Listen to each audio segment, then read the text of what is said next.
त्यांना 8 दिवसाची मुदत दिली. येणाऱ्या 18 ते 20 तारखेच्या दरम्यान परत एकदा सर्व बँकेचे अधिकारी घेऊन कर्ज वितरित करण्याची प्रणाली जी आहे ते सुलभ व्हावं. शेतकऱ्याच्या बाबत येणाऱ्या काळामध्ये खत विक्रीच्या अनुषंगाने, खरेदीच्या अनुषंगाने, लिंकिंगच्या अनुषंगाने जो विषय आहे तो सुद्धा विषय आज चर्चेला आणला. येणाऱ्या काळामध्ये प्रदेश लेवलला परत हंगामपूर्व बैठक होणार आहे. त्यावेळेस सुद्धा आपल्या जिल्ह्याचा पालकमंत्री म्हणून आपल्या जिल्ह्यासाठी कोणते विषय सोयीचे आहेत, कुठले विषय मांडले गेले पाहिजे, तो विषय प्रामुख्याने येणाऱ्या बैठकीमध्ये मांडणार. अधिक दुसरा विषय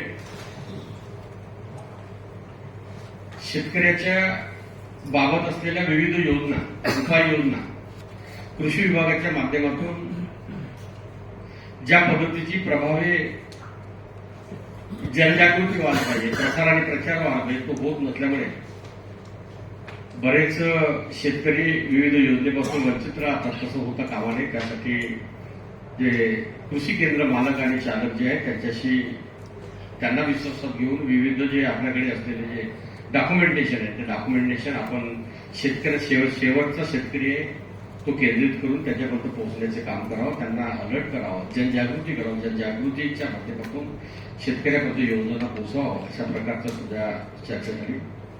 विशेष सर्वांच्या साक्षीनं, सर्वांच्या उपस्थितीमध्ये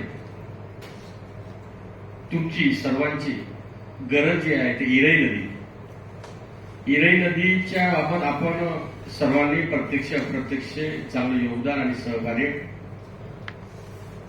चांगला प्रसार आणि प्रचार, जनजागृती होत असल्यामुळे एकच संकल्प आहे की इरई नदीचं कुठल्याही परिस्थितीत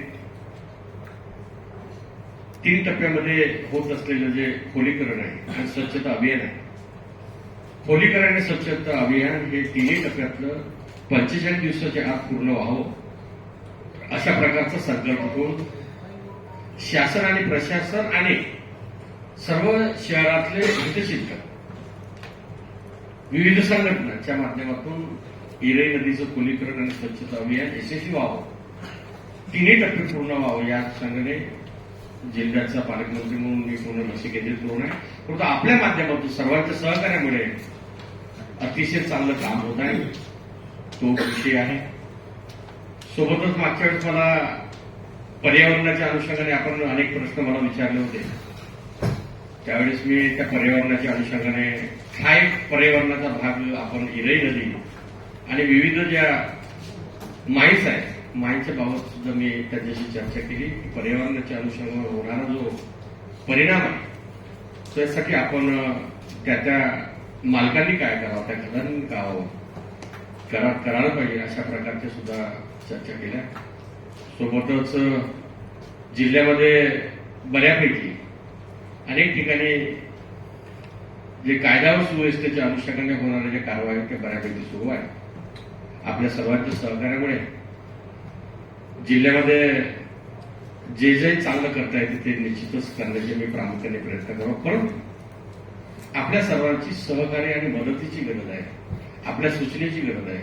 वारंवार नियमितपणे 2-3 महिन्यांना आपला सहभाग झाला पाहिजे. आपण या पत्रकार परिषदेला आलात, प्रेस मीट ऑफ द प्रेसला आलात, मला बोलावलं, मनापासून तुम्हाला धन्यवाद देतो. परंतु दर 2-3 महिन्यांना आपण प्रत्येक महिन्याला आपण बघतो पाहिजे, कारण तुमच्या उपयुक्त असलेल्या सूचना स्वीकारल्या पाहिजे आणि त्यांचं पालन झालं पाहिजे. हा संकल्प ठेवून तुमच्या जिल्ह्याचा, आपल्या जिल्ह्याचा, चंद्रपूर जिल्ह्याचा पालकमंत्री म्हणून यशस्वी कार्य करण्यासाठी तुमची फार मोलाची गरज आहे, सहकार्याची गरज आहे. निश्चितच मला सहकार्य करेल. काही चुकलं असेल तर त्या ठिकाणी मला सांगावं अशी अपेक्षा करतो, विनंती करतो आणि माझे शब्द थांबवतो. खूप खूप धन्यवाद.